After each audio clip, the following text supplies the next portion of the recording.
সবাইকে স্বাগত। আমি কৃপা। এই প্রকৃতি নিয়ে থাকতে আমি সবসময় পছন্দ করি। আজকের এই প্রকৃতিটা বাইরে বেশ রোদ তপ্ত। আজ আমি এই ঘরে বসে একটু আপনাদের সাথে মত বিনিময় বা ভাব প্রকাশ করছি। আসলে আমার স্বভাবটা একটা কবিতার নেশায় পেয়ে বসেছে। আপনারা যারা কবিতার দৃশ্যটা থেকে মুখ ফিরিয়ে নেন, বুঝবো যে আপনাদের মনে প্রকৃত যে রসবোধ তা কিছু নেই। কিন্তু আসলে কিন্তু কবিতা মানে স্বপ্ন, কবিতা কিন্তু জীবনের মূল বীজ। প্রত্যেকের ভিতরেই কবিতা থাকে। আমরা আমাদেরকে কবি বলা হওয়ার কারণ আমরা একটু ছন্দ তাল দিয়ে একটু সুন্দর করে মুখরোচক করে সাজাই। কিন্তু আসলে কি কবি শুধু আমরা? যারা বাঁচার জন্য জীবনের বিভিন্ন দিকে ছুটছে সবাই এক একজন কবি। কেউ কেউ কবিতা ফুটিয়ে তুলতে পারি, কেউ কেউ পারি না। কিন্তু আপনারা যারা আমার এই কবিতা দিকে থেকে মুখ সরিয়ে নিন, বুঝি না তাদের অন্তঃ সার শূন্যতা আছে কিনা। বোঝার চেষ্টা করুন। আসলে কিন্তু আমরা সবাই জীবন প্রত্যাশী। আমরা কেউ কিন্তু মরণের দিকে চাই না। মরণ ভালো কিছু না। জীবনে বাঁচতে হবে, এগোতে হবে, সামনে এগোতে হবে। আমাদের লক্ষ্যটা সেরকম থাকবে। আর আমি সেই উদ্দেশ্যেই কিছু সুখ দুঃখ অনুভূতি সহানুভূতি জীবনের কথাগুলো নিয়েই তো আমাদের এই কবিতাগুলো আসে। আমি আমার এই জীবনে প্রথম যে কবিতাটা পত্র-পত্রিকায় প্রকাশ পেয়েছিল তা হলো আমার এই সৃজন নামক এই পত্রিকায়। আমি তখন ফুলতলা এমএম কলেজে পড়তাম। ফুলতলা এমএম কলেজে পড়াকালে এই কবিতাটা জমা দিয়েছিলাম। তখনকার কর্তৃপক্ষ এটা বিবেচনা করেছিল। এরপর থেকে আমি আর কখনো পিছনে তাকাইনি। জীবনের বিভিন্ন সময়ে বিভিন্ন পত্র-পত্রিকা লিখে চলেছি। বিভিন্ন যৌথ গ্রন্থে আছে, একক গ্রন্থ মাত্রই একটি বের হয়েছে। এই বইটির নাম হৃদয় চিতায় অমৃত অনল। 2017 সালে এই বইটি প্রকাশ পায়। এই বইটির নেম কবিতাটা আমি এখন পড়ছি। নেম কবিতা বলতে বইয়ের যে নাম, সেই নামটাই নেম কবিতা। এই নামেই পড়ছি। হৃদয় চিতায় অমৃত অনল। দূরে দূরে সরে যাচ্ছ ততটাই, যতখানি সরল বিশ্বাসের সূর্য পথে পা রাখছি ক্রমশই। দৈনন্দিন শব্দমালার প্রশান্তি বুনন, হাঁটা চলা আবৃত্তি আয়োজন, প্রতিনিয়ত কুঠার নিক্ষেপণে বিদীর্ণতার খেলায় ঝড় তুলে সবুজ রণাঙ্গনে ছিটাচ্ছ সন্দেহের বীজ তুমি।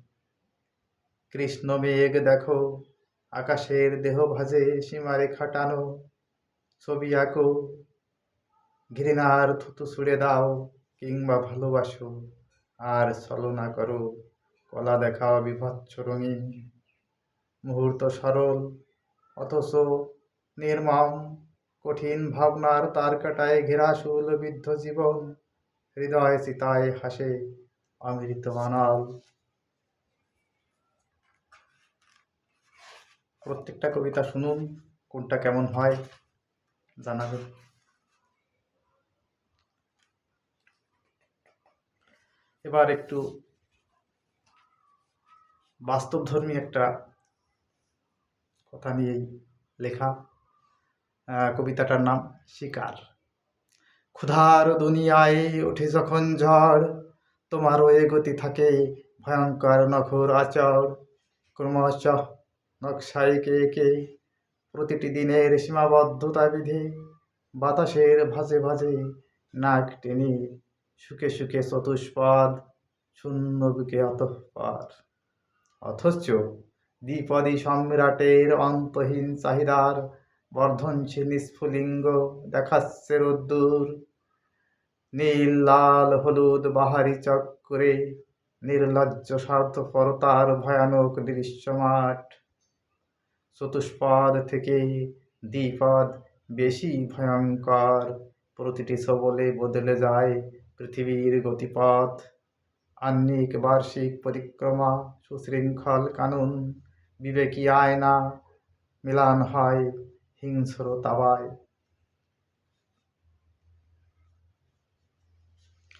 এরপর কবিতার শিরোনাম উদ্বাস্তুর পথ চলা। ঘর নেই, আছে তবু ঘর, রাস্তা নেই তবুও রাজপথ।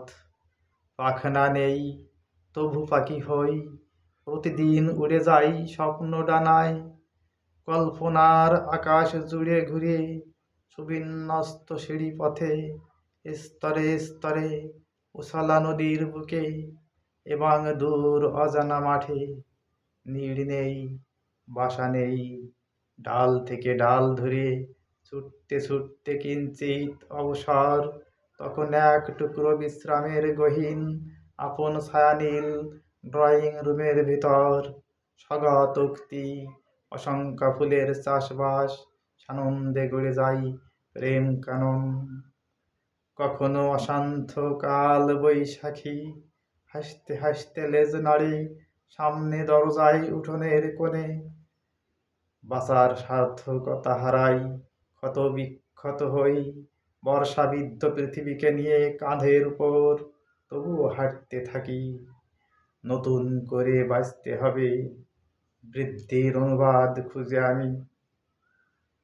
কখনো থামতে চাই না, হোঁচটে যদিও ব্যথার বিন্যাস।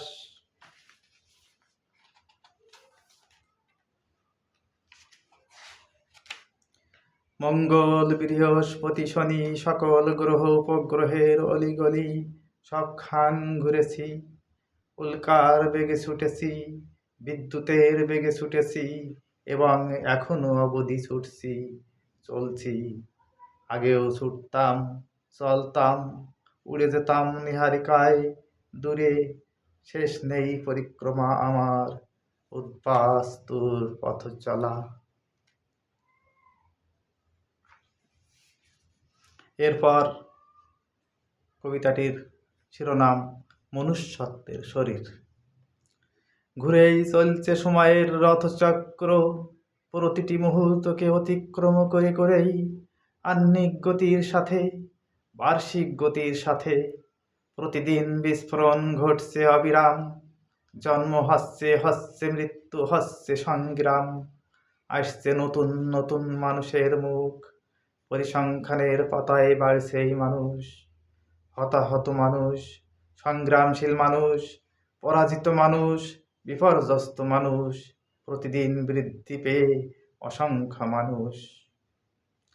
মৃত্যুর সংবাদ ভাসছে মনুষ্যত্ব শব্দটার। অসংখ্য মানুষের ভিড়ে ভূপৃষ্ঠ ঢাকা পড়েছে ক্রমশ, অথচ অপমৃত্যুর রশিতে ঝুলছে মনুষ্যত্বের শরীর।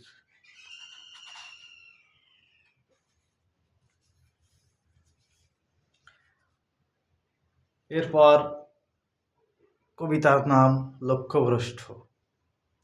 অনেকক্ষণ ঝোপের আড়ালে থাকার পর মাংসের টুকরোটা নজরে গেল একটি কাকের। এদিক ওদিক একটু তাকিয়ে নিঃশব্দে কাকটি নিল ঠোঁটের মধ্যে তাকে এবং সজোরে উড়াল দিল 1 2 3 4। ডানার ঝাপটানি হতে না হতেই 150 কাক ছুটে এলো, পিছনে লাগলো তার। কি জানি বাতাসের মধ্য দিয়ে কিরকম ভাবে বিস্তৃত হয়ে আছে ওদের সংবাদ প্রাপ্তির চৌম্বকীয়তার। বারবার ওরা মারছে, সকলেই আক্রমণ করে চলছে অনর্গল। মাংসপিণ্ড পতিত হোক, পড়ে যাক মাটিতে, শক্ত করে চেপে নিয়ে প্রথম কাকটি খুঁজছে নিরাপত্তা। কে দিবে? সকলেই এখন শত্রু, সকলেই ব্যস্ত লক্ষ্য ভ্রষ্ট করতে তাকে। দৈনন্দিন সামাজিকতায় সকলেই স্বার্থান্ধ, নিজের আখের গোছানোর জন্য অন্যের ক্ষতি চায়। বহু পরিশ্রমের শেষে মাংসপিণ্ড ছিটকে পড়ে মাটিতে, দ্বিতীয় কাকের ঠোঁটে, তৃতীয় কাকের ঠোঁটে, চতুর্থ কাকের ঠোঁটে। ওড়াউড়ির চক্কর সমস্ত আকাশ জুড়ে। আহ, কি দারুণ দৃশ্যটা দেখছি আগ্রহের সাথে। অতঃপর পতিত হইল মাংসপিণ্ডটি একটি গভীর জলাশয়ে। ভাগ্যে জুটেনি কারো, সব কাকের কোলাহল সাঙ্গ হইল, ফিরে গেল সকলে ছিন্ন ভিন্ন হয়ে। আজকের মতো এই বই থেকে এই পর্যন্ত রাখি, পরবর্তীতে আমি আরও নিয়ে আসব। ধন্যবাদ সবাইকে। আপনারা সবাই মন্তব্য করবেন, আর এই কবিতাগুলো ভালো লাগলে আরও কবিতা পাবেন। আমার কাছে হাজার হাজার লেখা আছে আমার। সাবস্ক্রাইব করুন, দয়া করে সাবস্ক্রাইব করুন। আমার এখান থেকে কিছু জানতে পারবেন, বুঝতে পারবেন, জীবনের কথা থাকবে। ধন্যবাদ আবারও।